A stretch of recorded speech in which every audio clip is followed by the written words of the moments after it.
The psychedelic revolution is here.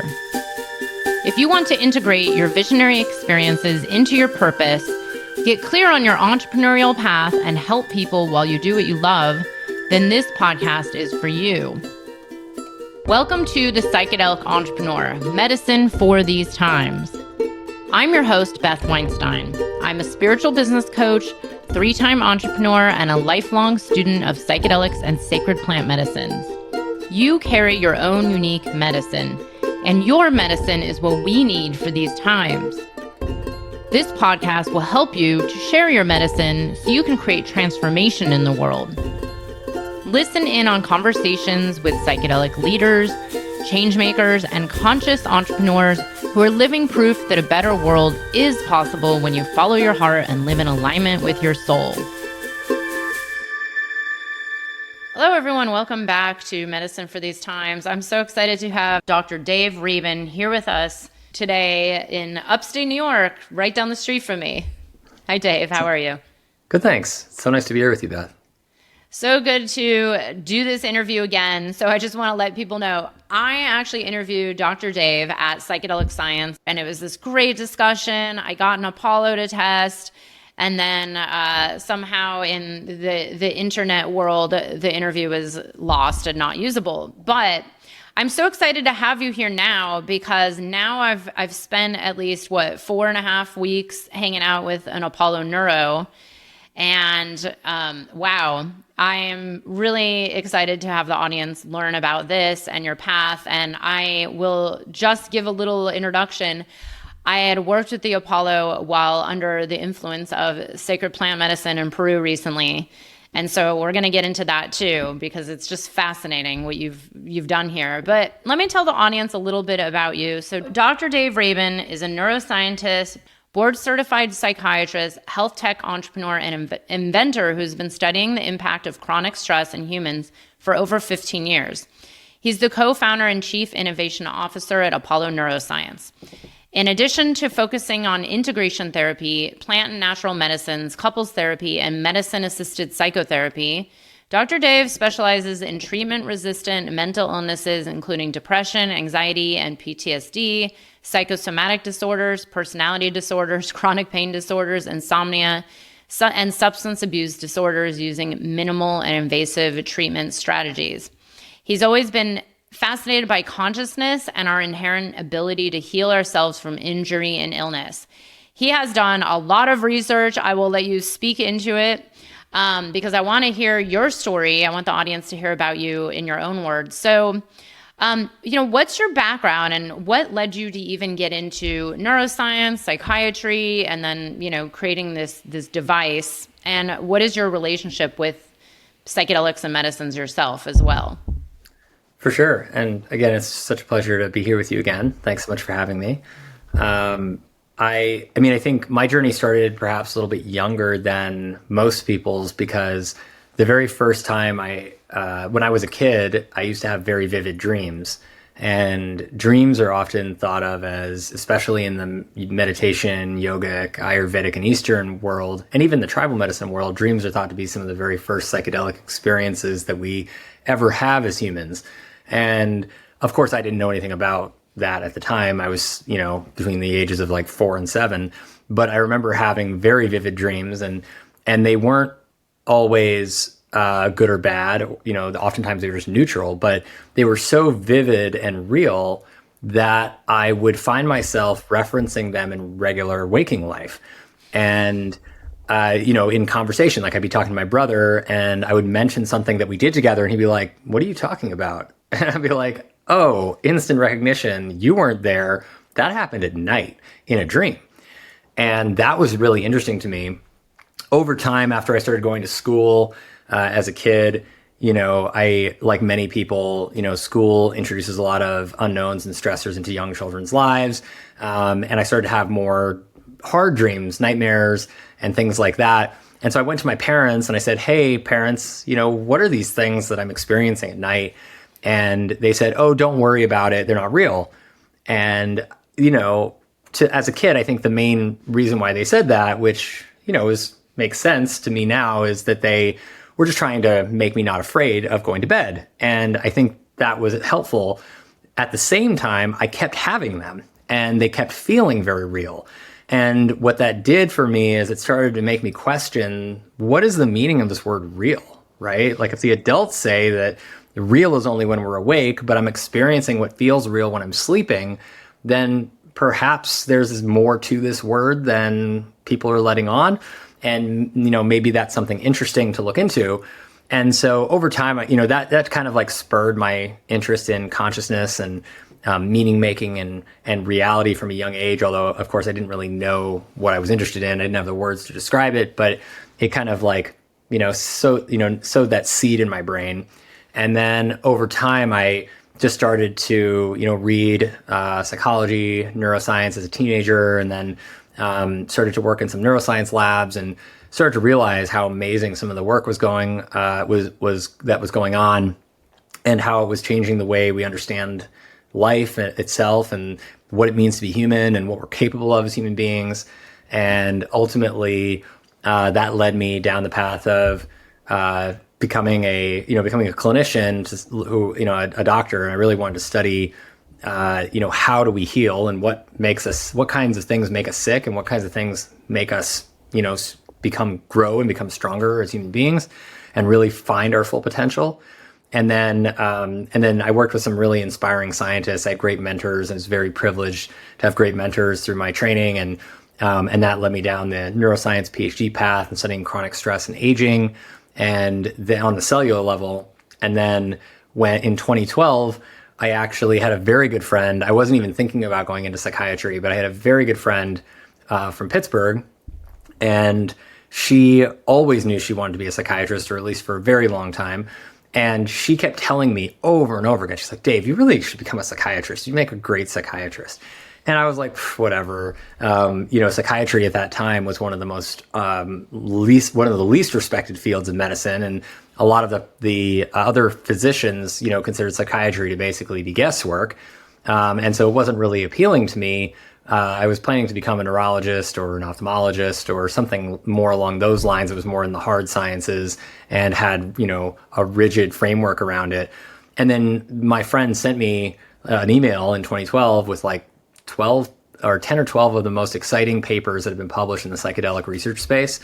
And I read them all and stayed up all night. And then within 36 hours, I knew what my path was, that I could actually study the stuff I had been fascinated by as a kid, consciousness and reality and all these things on a whole person mental health level. And then that led me to psychiatry. Wow. This is incredible. I love this. I have a very similar story. It's like these things that started happening at a very young age that, of course, at the time there were no words for.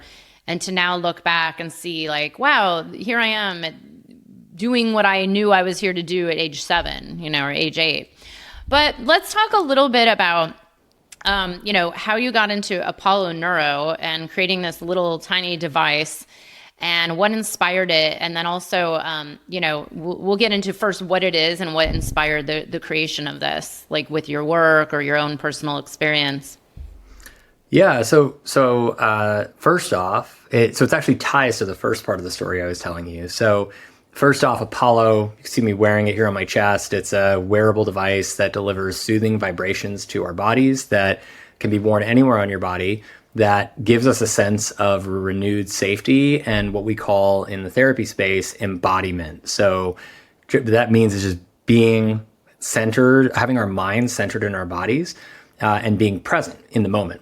And that presentness in the moment is what ancient Eastern medicine folks and tribal meditation folks and these people have been teaching for thousands of years. Even Hippocrates taught about this, the forefather of Western medicine. But over the years and the generations, the millennia, we've kind of lost sense of that with, all the hecticness of modernity and all of our added responsibilities and overstimulation.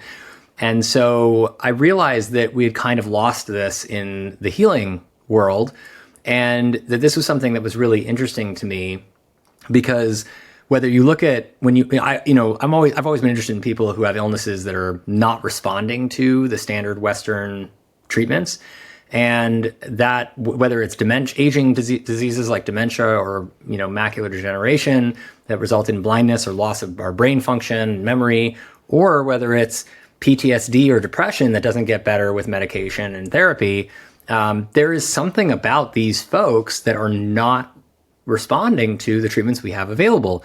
And in the case of PTSD, just to give you one example, this was like 70% of our patient population that was not achieving their long-term treatment goals in terms of being, more, symptom-free or mostly symptom-free long-term. We were not seeing this. And that was with multiple medication treatments and multiple therapy trials. And it was really frustrating for us and our patients. And like many discoveries that happen in medicine, it's the pursuit of finding new ways to help these people who aren't getting better that drove me to really dive into psychedelic research, and to dive into not just psychedelic research, but meditation practices and studies, mindfulness, yoga, exercise studies, and how that impacts mental health, breath work, and biofeedback, all of this stuff under the sun, because we're trying to find literally anything that can help people with the least amount of risk. And so ultimately I started I got my own, this led me to get my own MDMA training after meeting Rick Doblin in 2016. And three of my colleagues, Rick was very gracious and got me and three of my colleagues trained in MDMA-assisted therapy in Hudson, New York, right near you. And from there, that just really reemphasized this idea that we were taught in medical school and our psychiatry training, which is that this thing we call the therapeutic alliance, or the trusting bond built between a clinician and a patient, is absolutely, that makes the patient feel safe and trusting of the healing experience, is the single most foundational and critical piece of the puzzle to help people recover. And so from that, really centered around safety. And we know PTSD is this disorder of a dysregulated or mismanaged fear response. So as I started to see these relationships between threat interpretation and fear versus safety, and looking at everything from MDMA therapy to meditation, mindfulness, yoga, breath work, I realized, and soothing touch, of course, I realized that all of these techniques, whether you're using MDMA therapy or you're using the other things I just mentioned, the natural techniques, they all seem to work by boosting the pathways in our body that respond to safety in the environment. And we call those the parasympathetic nervous system or the vagal system. And that, after I started to see those common pathways, we thought, well, okay, if all of these are targeting the same system in different ways, MDMA does it molecularly, breathwork does it through the respiratory and the cardiovascular system, touch does it through the touch receptor system, soothing music does it through our ears, but they all have the same part where they meet in the brain, the emotional cortex and the amygdala, then perhaps we could develop techniques like Apollo that activate those systems naturally, that don't require a drug and don't really require much effort on the part of the user. And years of research later, and double-blind randomized placebo-controlled clinical trials at the University of Pittsburgh Department of Psychiatry, we actually figured it out. And there were certain rhythms that you could deliver to the body that the body would feel, and it would change the way we felt by centering our heads back into our bodies, just like deep breathing or mindfulness practice, and helping us be more present. And that rapidly decreased this aberrant or unwanted threat response that was overactive in healthy people who were stressed and people who had PTSD alike. And then that led to the creation of Apollo that was released as a consumer product in January of 2020. Wow. This is okay. So now, see, this is why I'm glad we actually lost that first interview, because now that I've worked with this Apollo, because I don't even know what to call it, worn it, slept with it, worked with it, I've done client meetings, group client, everything. I have a completely different perspective on it. And so Dave knows when you guys first reached out, I was like, oh gosh. I had heard of you guys since 2020 because we were both very active on Clubhouse. But I initially was like, oh, a wearable device, like delete. Like, I'm just not really into, even though I love technology, I've never been into that whole quantified self thing and the tracking and the Apple Watch. Like, I don't do any of that. I don't even wear ear pods, and I probably never will. So I kind of just wrote it off as like, oh, it's a wearable and I don't care about that stuff.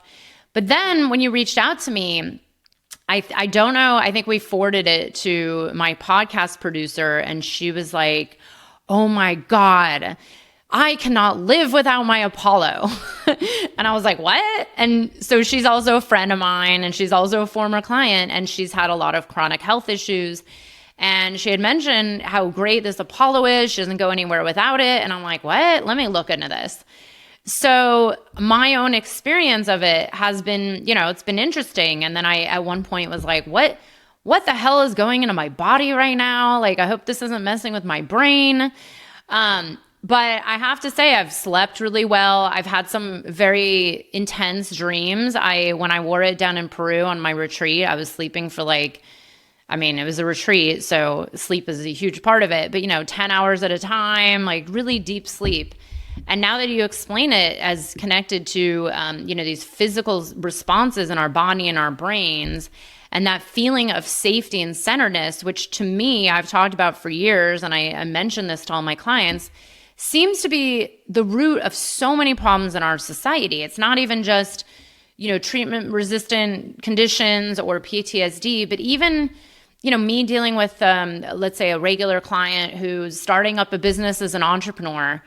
They're constantly in fight or flight, right? There's always this and I remember going through this as an entrepreneur, that fear and that, how am I going to survive? And am I safe putting myself out there? Am I safe starting up a business? And you mentioned this, this response that so many have. And I'm curious, how has the Apollo and this kind of research that you've done also been helpful to the psychedelic space? Like, where's the connection to the psychedelics?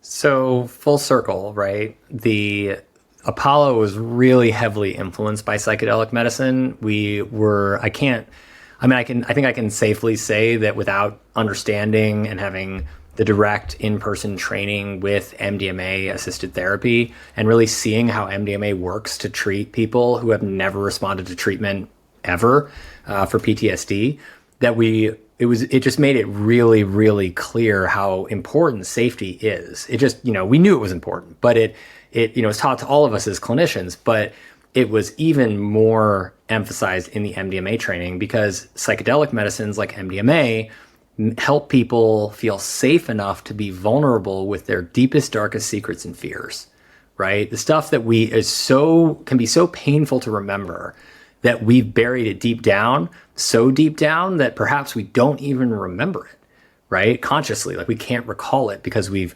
sequestered it away because it's so hard to think about and invokes all of these really upsetting or negative feelings about ourselves. But what psychotherapy has taught us in the study of PTSD is that even if you bury it deep down, it's still there, right? It doesn't actually leave. You have to process it and bring it to the surface to process and feel safe enough to bring it to the surface to process so that you can move through it. In the psychedelic therapy world, we say the only way out is in and through, right? So this was really fascinating to me. And so we started to figure out that when you are in a psychedelic experience and safety is paramount, that having tools like before we send patients in, we try to teach them breath work, we try to teach them mindfulness, we try to teach them somatic techniques like self-touch and things like that ground you and again do the same thing that Apollo does, which is center our minds back into our bodies. It brings us back into the present moment.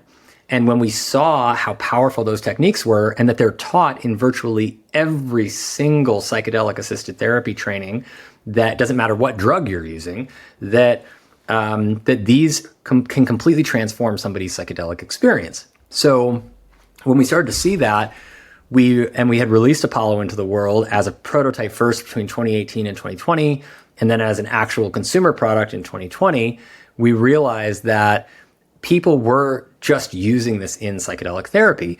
They were using it in their ceremonies in South America and in Mexico, and they were using it and in the States, and they were using it in clinics, in ketamine clinics, to help people drop into ketamine experiences by reducing some of the anxiety and the resistance and the fear around what, the unknown of what's going to happen when this drug gets administered to me.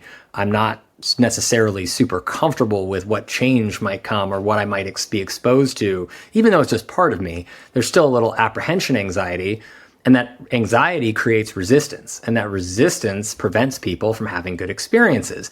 And worst case can actually result in what many people call bad trips, right? So as we started to see that, and we were in tandem with all of this, we were getting this feedback from people in the real world using it for these things. And then we were doing studies in parallel for the FDA that will be submitted to the FDA for things like PTSD and ADHD in kids and other disorders, traumatic brain injury, et cetera. What we saw coming back from those early pilot studies were dramatic shifts in people, like shifts with 80% response rates that people were feeling better. And that was really promising and exciting for us because it was just continually validating what we were finding in the lab. And I showed some of this data to Rick years ago, might have been like 2018. And Rick was like, this is really interesting. This thing can't hurt people. It's just music for your body.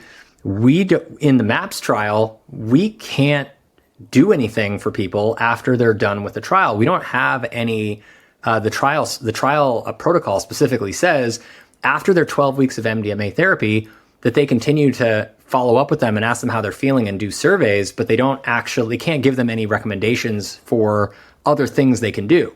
So that's very different than what we do in our practice or in most psychiatry practices, where you treat people for an extended period of time and you give them continued support afterwards. In the study protocol, it's 12 weeks and then you're on your own. And so Rick had this really brilliant idea where he said, if this can't hurt people and you're getting these kinds of results with people with PTSD without MDMA, then let's write a protocol where we give Apollos to people. We allow anybody who's ever been to a MAPS MDMA trial to get a free Apollo after their MDMA experience has completed and they're done with their final follow-up with MAPS. And let's see what happens, and let's track them at year 1, year 2, year 3 after they've received Apollo. And so fast forward to today, that study's been approved. It's recruiting as the very first trial ever studying a wearable device as an intervention. It's not a tracker. It's actually delivering a positive and gentle, soothing sensation to the body and on the go. And it's facilitating, it seems to be, from what we're seeing in the real world data, from the ketamine clinic data that are just ketamine clinicians using in the wild, and from other studies, although we don't have MAPS data yet from those subjects, but we're seeing Apollo really helping with integration. That period of when you're done with these life-changing, life-transforming experiences you're trying to figure out how to make sense of, what do? If you haven't mastered breathwork or meditation or mindfulness, well, you can use something like Apollo that helps you tap back into those feelings of being embodied and grounded and safe in your own skin. And so now Apollo is the very first wearable that's ever been used in conjunction with psychedelic-assisted therapy, which is really exciting. I love hearing this. And again, especially as someone who's now tested it and worn it and had positive experiences. And I'm glad you just mentioned it's not a tracking device. It's not a quantified self. There's no data going to Apple. At least I hope not. Thank you. Only with your consent. Yeah, right. But it is interesting. So I had been, I'm one of these people. I generally sleep well. I do take, I take magnesium before bed. I have a herbal sleep thing. I just like to be knocked out, and I tend to wake up once or maybe twice, and I do go back, but it's still just annoying, right? And I'm also one of those people that's if I do wake up and there's energy, it's I have so much energy that I could go run a marathon at 3 a.m. So I was well, if there's something that can make me sleep better, let me test it. And it's harmless. I just clip it onto my clothes, whatever. And my experience was there was some shift in me. I could feel something different, and I was I have no idea how this is working, but I'm curious, especially after meeting you and finding out, You're not just another, psychiatrist, scientist out there. You have a background with medicine. We'll get into the story of going down to Peru and how the Icaros are actually quite similar to this Apollo Neuro, and that's what sold me. But then, I brought it to Peru with me to just test out. I was like, well, let me test this during a ceremony and see. I want to disclose I did not do it during a night ceremony because there's like tiny little lights, which I could have hidden, actually. That would have been easy enough. But I did it during our last daytime ceremony. Yeah. Or I could have just told the other people I have a little device, no big deal. But I wore it during the daytime ceremony, and this was an extremely powerful ceremony. The whole 10 days was quite powerful and challenging for not just me, but a lot of people.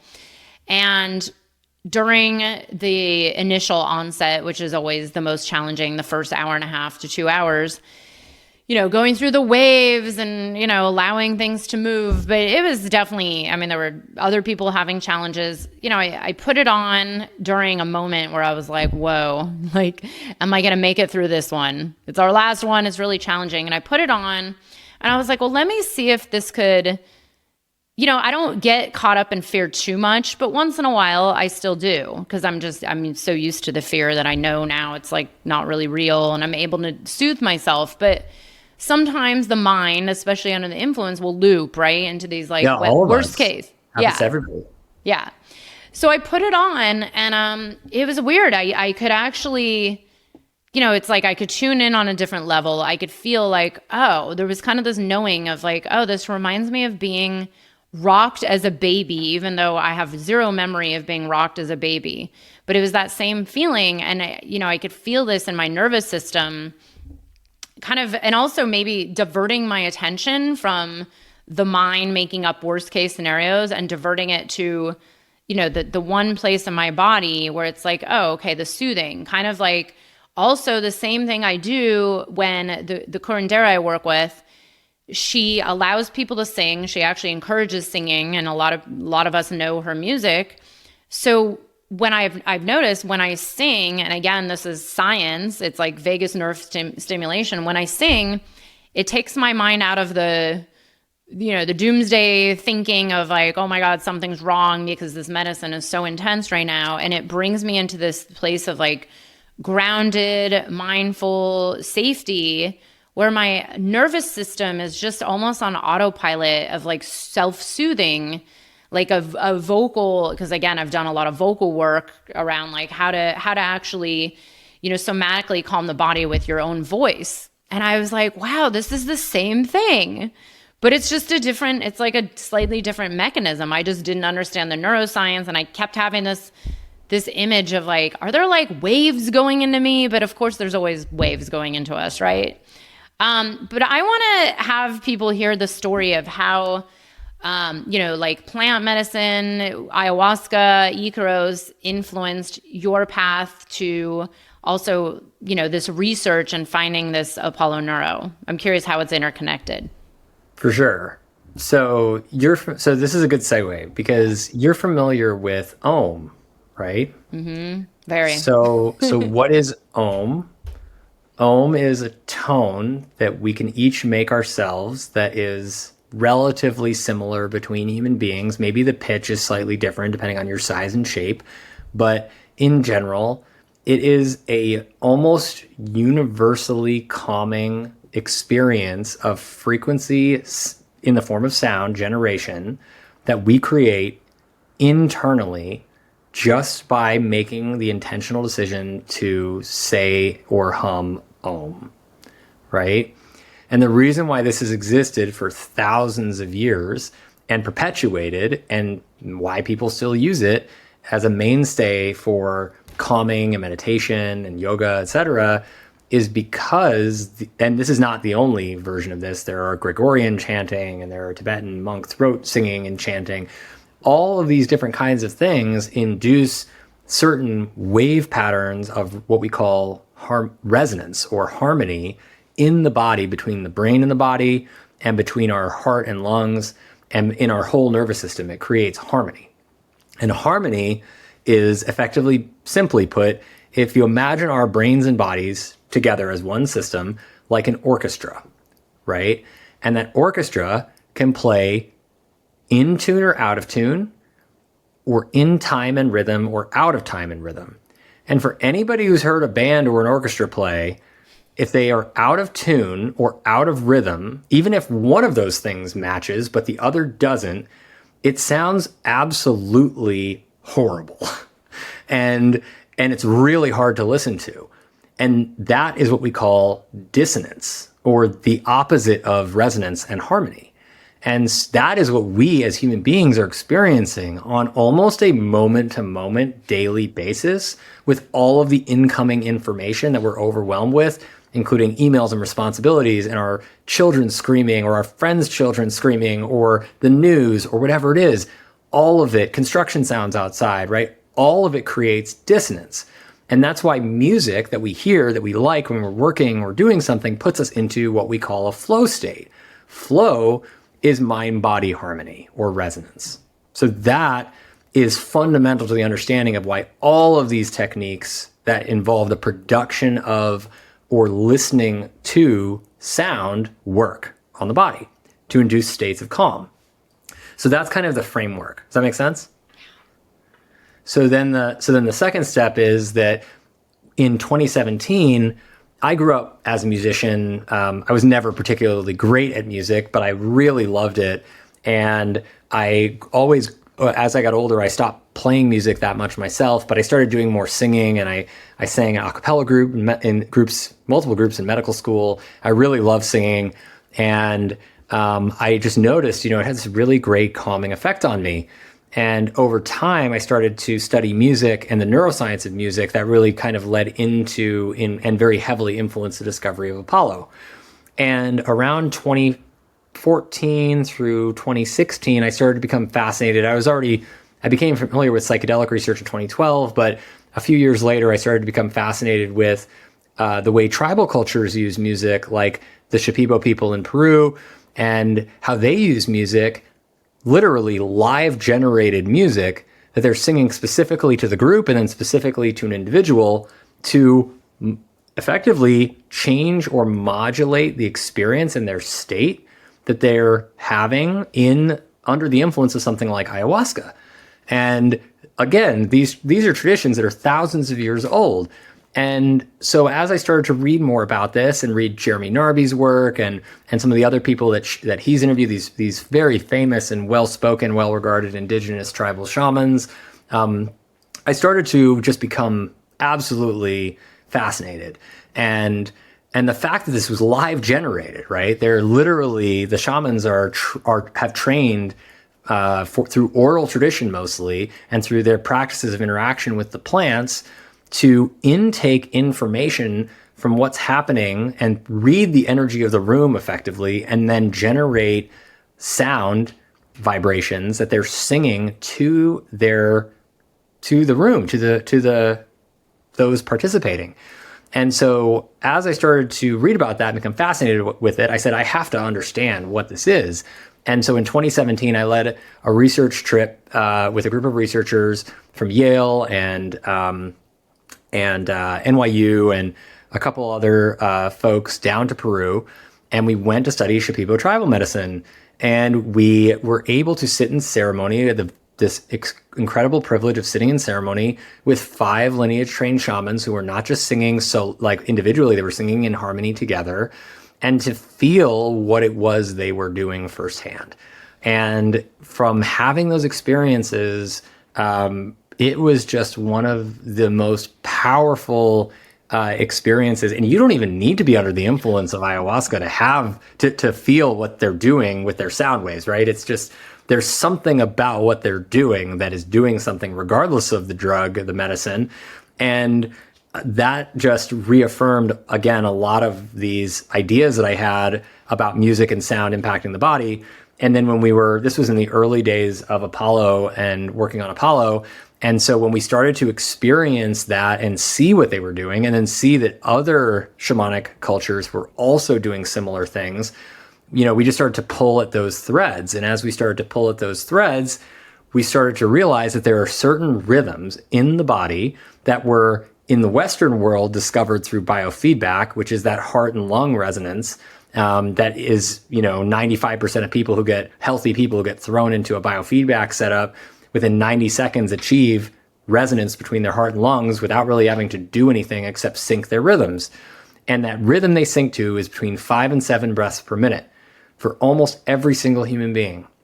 And so this became the Western science of breath and biofeedback, combined with what we were learning and studying in tribal culture, combined with our own personal experiences with music as a research team, led us down this path of integrating all of that into effectively wearable music that you can feel, that doesn't require you to consciously do anything or participate. You just have to feel it. And the feeling part of it creates an experiential learning that kind of nudges the body into states that you're trying to achieve. Just like having your favorite song follow you around every day on a soundtrack, right? It's like, you need a little more energy, let's put on that favorite dance party music. Or you need a little bit more calm, let's put on that relaxing music. You need a little bit more meditation or help getting into a meditative state, let's put on that meditation music or the sleepy music, right? And so this actually worked.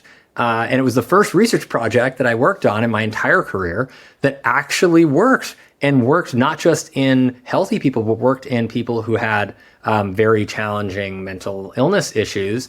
And when you actually, the most interesting part to me is when you're talking to the people who run the MDMA trials with MAPS, or you talk to the people who do the ketamine work, or you talk to the experts, or you talk to the shamans in Peru, and you ask them, what are you doing to people, right? What is your stuff, your medicine doing to the people who you're doing it to? And they say trauma, right? Their word for what they're helping with is trauma. And in Shipibo culture, trauma is the blockages to our natural energy flow, and the rhythms that they sing to people are actually like what they describe as breaking up those blockages that allow our energy to flow cleanly and smoothly through our body. So when all of that put together, it was just sound, right? This is the thing. This is it, and this is what we need to focus on.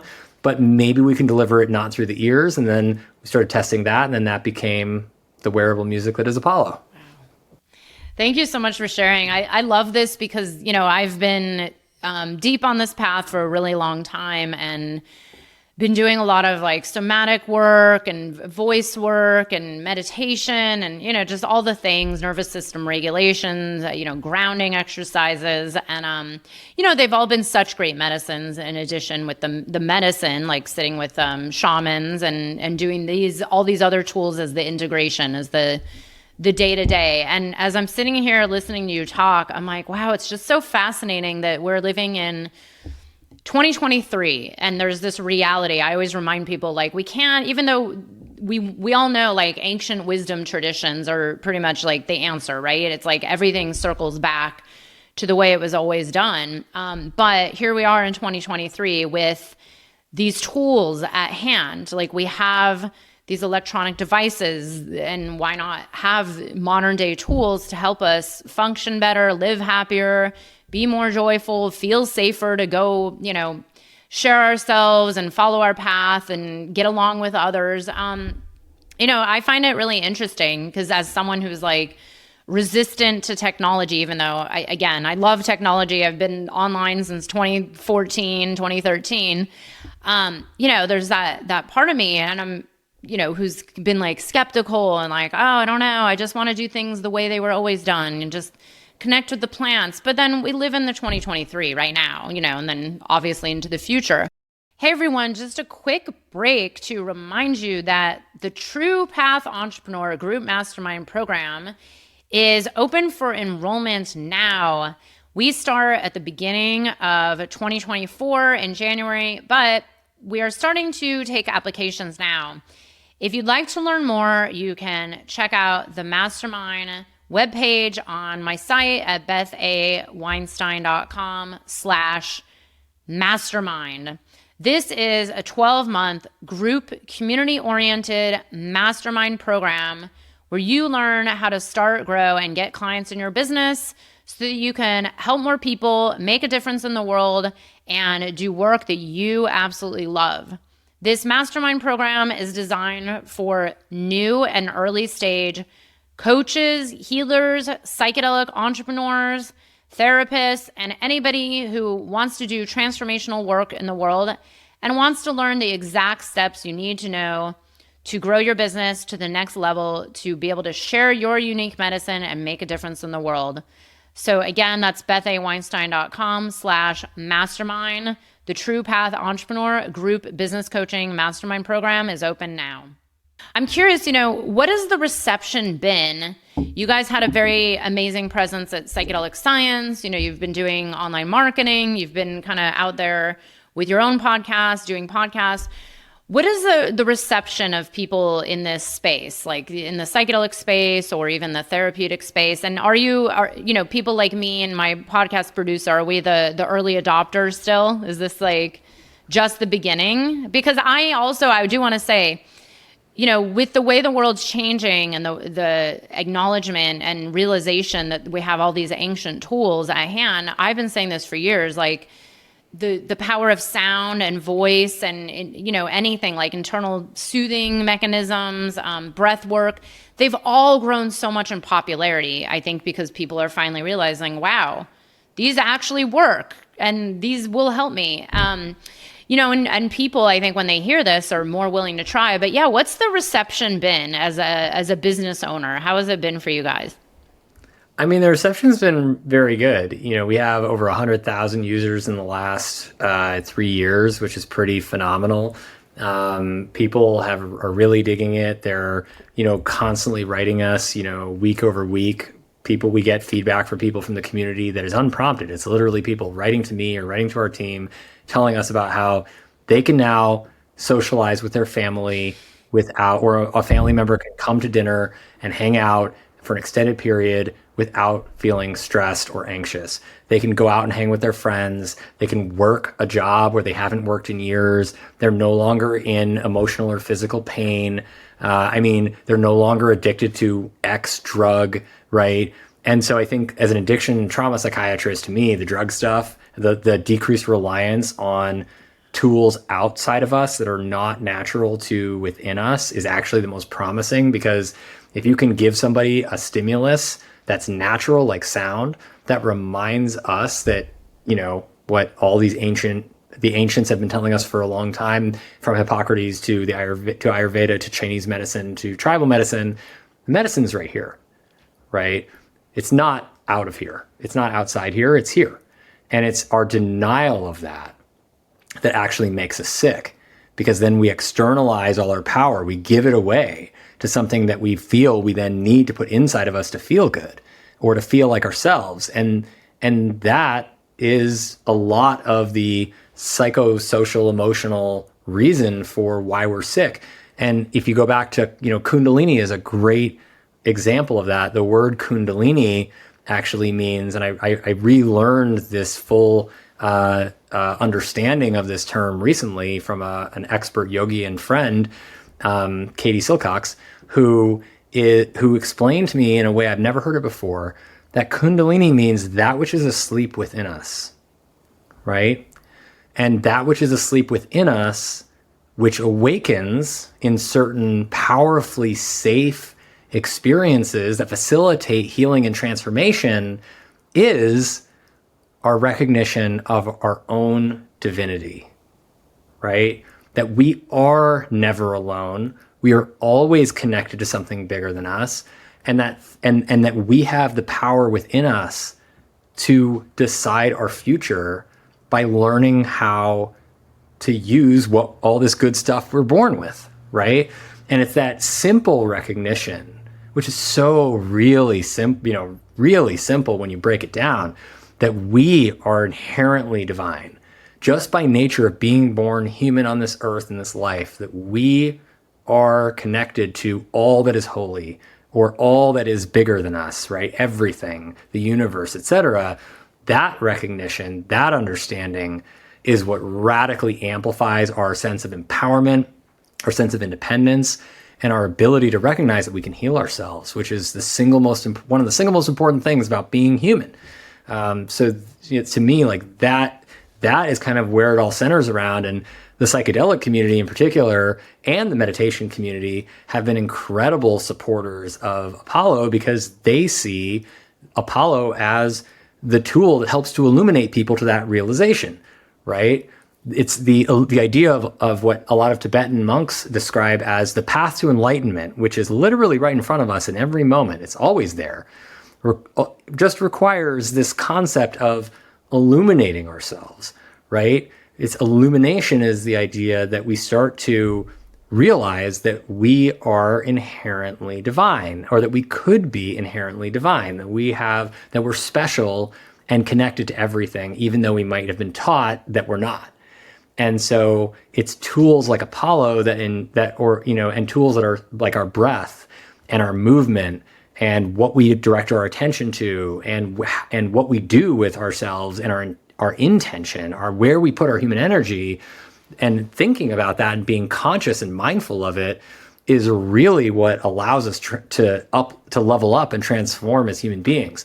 And so the response has been great. And the fact that we have tons of clinicians treating hundreds of patients with this product, which is not a medical device, it's a consumer wellness device. And without a prescription, we have hundreds of patients being treated with this product just by psychedelic clinicians alone over the last couple of years, has just been further affirmation that this is radically changing people's lives. And we couldn't be more excited to bring something like this to the community. It's so incredible. And I love what you just said, which is the truth. First of all, it's always the path of simplicity, right? It's all within us. But of course, what we all see is that people find this so challenging to just turn inward and go internally and turn to all these ancient wisdom traditions of, breath work, sound, soothing, calming the nervous system, getting on the earth. But, we live in this world. And it's just, I feel like this is, literally the interview I had before you, we spent about 20 minutes talking about just feeling safe and how this is, it's a common issue, especially here in the Western world, that no one even feels safe enough to even speak up and say something anymore. We're in this world of just nervous system, overstimulation and everybody judgment. And not even that. It's driving on the road and road rage, and then the fear of just survival on earth. And all of this is again, inherently within us to find that deep connection to self, to source, to earth. And, and if this is one simple way to help get you there a little bit more, why not give it a try? I also wanted to say, the one thing I forgot to mention that actually was probably the most influential moment with me in this Apollo Neuro was not just the ceremony, but the ride back. So the ride to and from where I was in northern Peru is about 6 to 7 hours, sometimes even more, on a one-lane, windy road through switchbacks in the Andes Mountains, where you're in a car and you're passing 18-wheeler trucks going up these roads where there's a cliff. It's kind of, I almost canceled last year when I went. I almost canceled the trip because the airport was closed. So we had to take the road. And this road is actually the dreaded drive of oh my God, is this even worth it?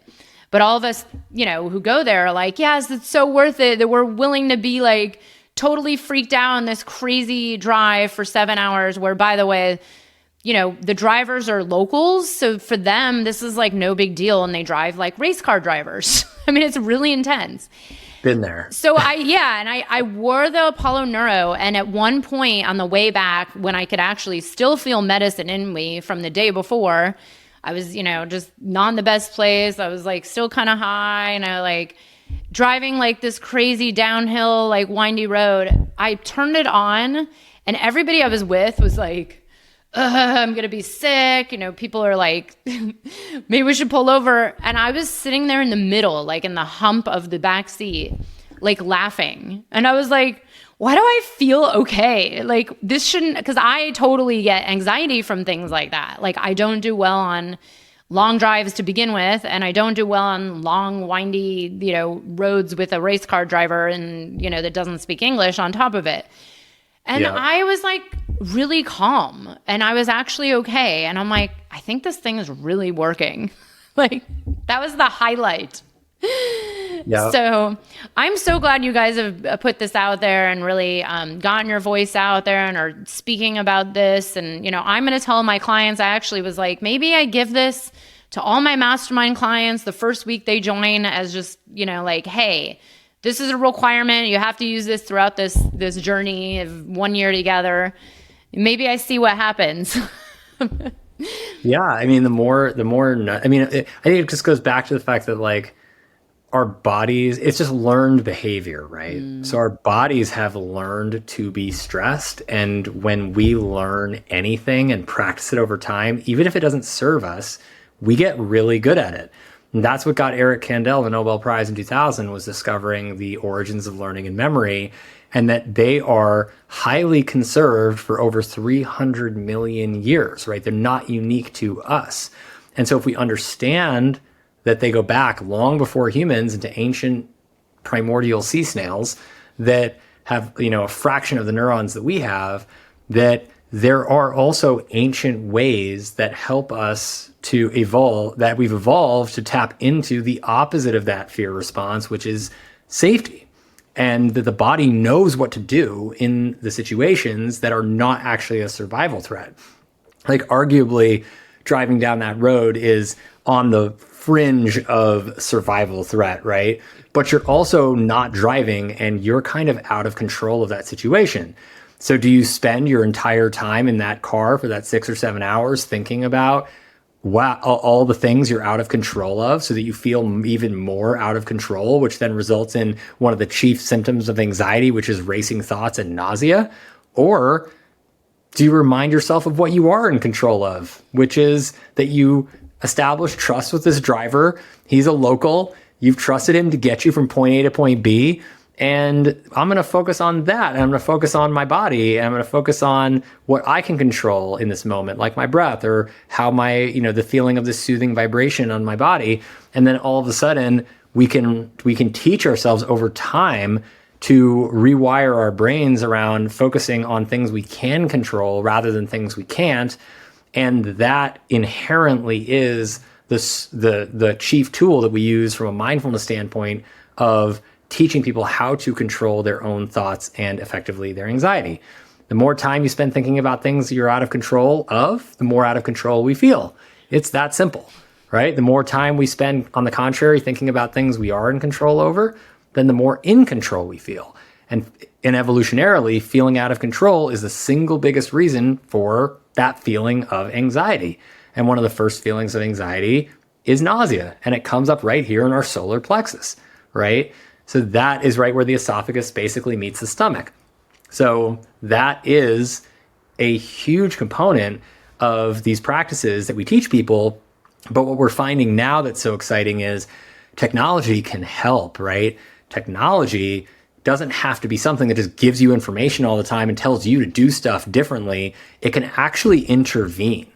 And that is where we're seeing this exciting movement into the future of effectively what we like to call the convergence of modern medicine, which is not just looking at things only from a black and white Western medicine approach, which I was trained in, but also in being inclusive of tribal wisdom and Eastern Chinese medicine wisdom, which talks all about these pressure points and acupoints on the body that are evidence-based that can reduce nausea and help restore a sense of control and autonomy over the body.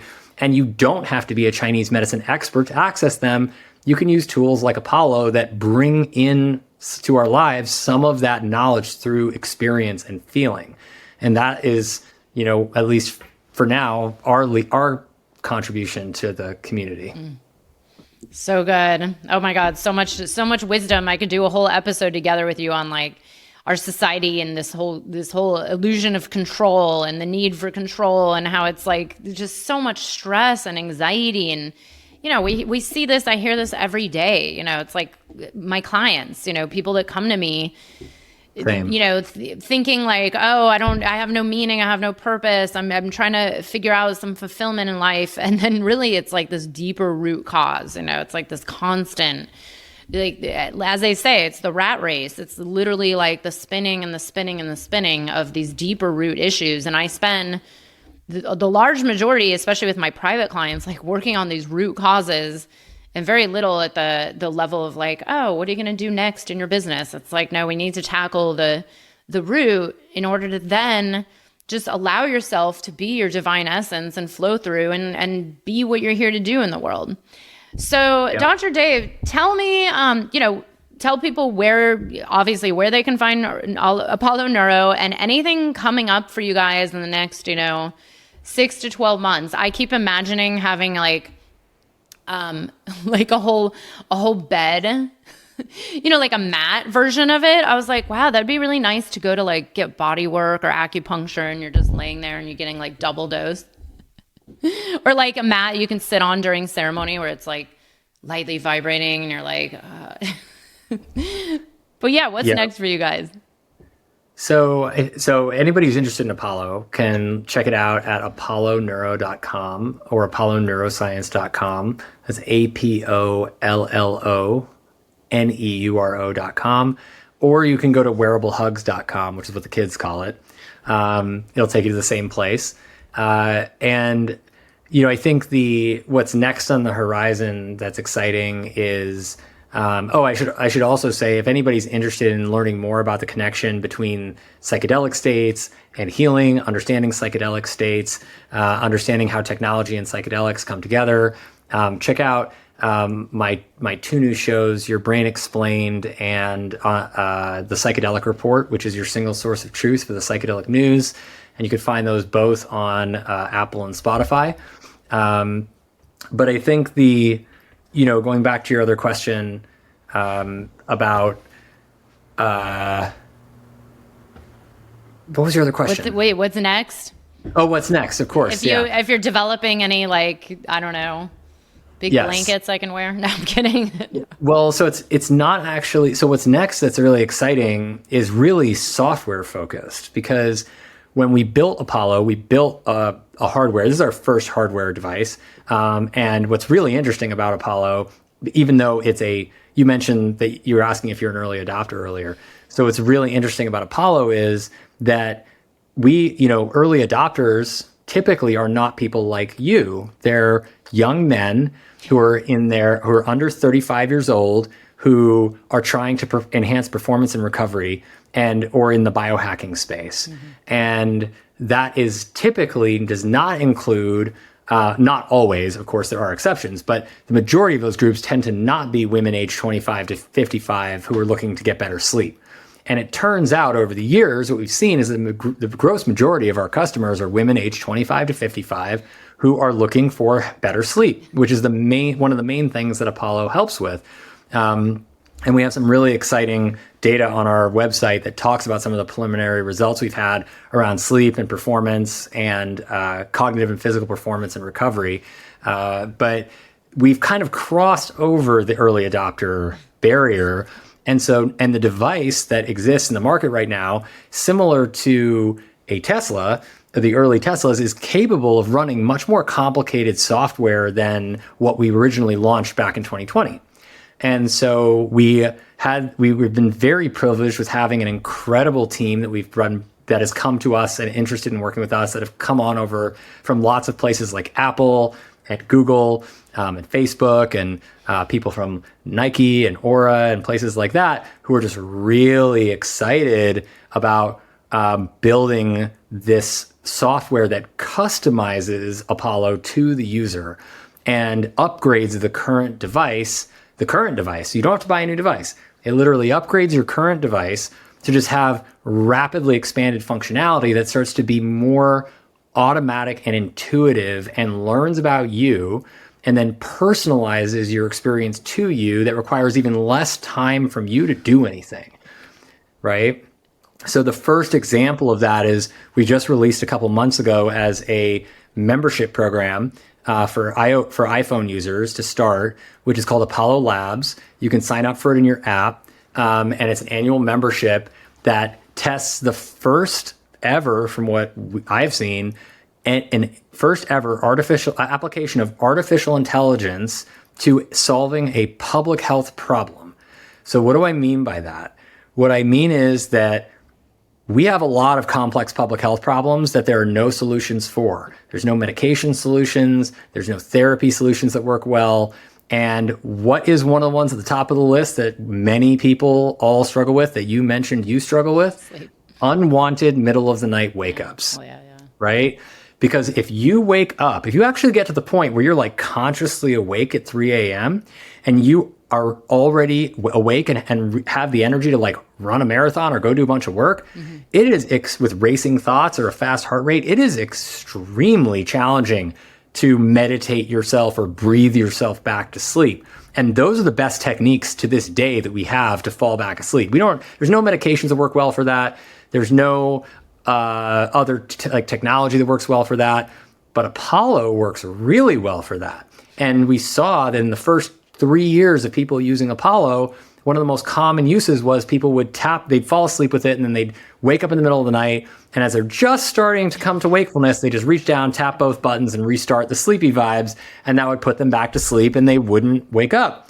And so we trained Apollo, thanks to, and we're so grateful to all of our incredible users who have donated their data voluntarily to our research studies for sleep. We have been able to train Apollo to actually detect and predict when you're about to wake up in the middle of the night and then rock you back to bed without you having to do anything. And then over time, it learns about your specific sleep signature and what your sleep, without any other device, it learns about when you're sleeping soundly and what that looks like, and when you're sleeping in a disturbed way and waking up and what that looks like, and then turns on automatically to keep you asleep when you don't want to be awake. And it's not going to stop you from attending to a crying baby, and it's not going to stop you from needing to pee so you wet the bed, but it will stop you from having racing thoughts and waking up feeling like you need to go to work or run a marathon at 3 a.m. And that single feature has actually been one of the most exciting things that we've developed. And it's one of the first applications of AI to solve problems that we don't have any other tools for, and it really works. Wow. I can tell you that it works because I have people who have been testing it, who don't know they've been testing it because they're part of our beta group. And then we have follow-up calls, and I tell them that they're testing it, and they're like, so do you think that's why I've been getting better sleep the last month than I've ever had in as long as I can remember? And I'm like, maybe. Yeah. That's probably it. Because they haven't, and they're like, have you changed anything else? They're like, nope. And I can tell you, my wife, who is also a CEO, entrepreneur, founder, she's a CEO of Apollo. I learned to sleep soundly in medical school, because in medical school, when you work so hard, you learn, and you're so sleep deprived all the time, you learn to fall asleep and get good deep sleep whenever you can. But it can be challenging. But I do not have personal problems falling asleep. But when my wife has trouble sleeping through the night, which she has had for the 10 out of 11 years of our relationship, she wakes me up. And that now, since we released this feature, she sleeps soundly through the night, and now I sleep soundly through the night. And so it's just fascinating to see how we can start to, rather than talking about AI taking over the world and destroying all humans, we can start to think about it from a new angle that's really exciting, which is how can we leverage the power of artificial intelligence and machine learning to actually create better lives for humanity? And it all starts with better sleep. Wow, that's so great. And I'm sitting here going, yes, that's me. Because I usually just have to pee. And most of the time I'm fine. I go back to sleep, but it's more just annoying, it's more, and then the times that I don't, it's more like, why? And it's always at the exact same time. And my acupuncturist claims it's because of some, a body part or whatever. But it's just so much more pleasant to go into like these really deep sleeps and have amazing dreams. And wow, this is amazing. And I also agree. I was just talking to someone about AI, and I'm like, there's positive and there's negative, and there's like anything that exists known to man, there's always going to be beautiful outcomes that come of it. So please, there's no need to be scared of it all. But Dr. Dave, this is amazing. We're going to have all the links to Apollo Neuro, to the app, to your podcast right here in the show notes. Everybody be sure to check them out, and be sure to check out this device. As someone who's a skeptic, I can actually say, hey, I'm not a skeptic anymore. And actually, I'm going to test it with a friend of mine who's been going through a lot of like energetic awakening. And I was like, why don't you test this out and see what happens? So there's a lot of cool experimentation that we can do with it because, you know, it's not like it's harming anybody. So awesome. Thank you so much for being here. It was so great to have you on. Of course, my pleasure. And if anybody wants to reach out to me on socials, I'm at Dr. David Rabin on Twitter or X, Instagram, and Threads. And I love to hear from you. So please hit me up. Thank you. Thank you. I hope you enjoyed the episode. If you're feeling inspired, I'd appreciate it if you showed your love with a review. And check out my YouTube channel where you can find the video version of this podcast. You can also head to bethaweinstein.com to learn more about me and grab my free business growth trainings. Remember, you carry your own unique medicine, and your medicine is what we need for these times.